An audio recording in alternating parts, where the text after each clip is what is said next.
So this week is basically a continuation of last week's video. Again, we're still talking about remix culture.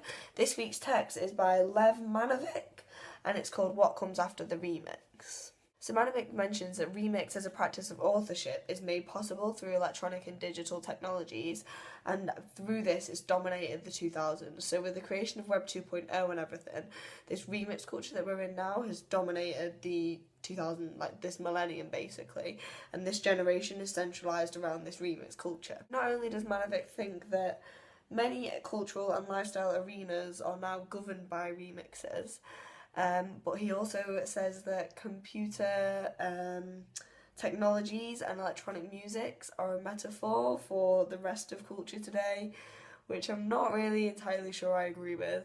I admit that they are obviously central to our lives these days, especially I admit that we are living in a remix culture, but electronic music as a metaphor for our culture I think is pushing it a bit too far. Electronic music is far too structured to be able to reflect the kind of culture that we're living in at the moment. There's so many different layers of it, and I just don't think electronic music reflects that at all. A nice link to last week's reading is the fact that in Manovic's text he actually quotes DJ Spooky and this concept of the unlimited remix. So it's become the artistic and the political technique of our time, which obviously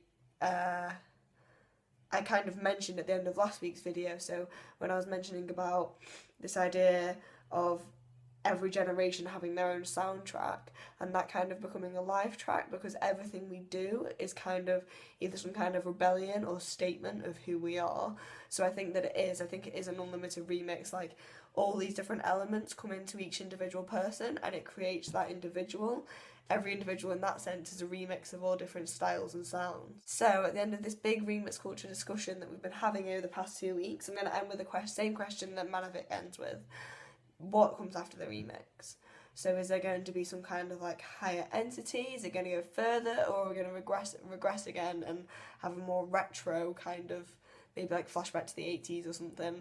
I'm not too sure, personally. I can't think of anything outside of this remix culture, but then I guess I've grown up with it.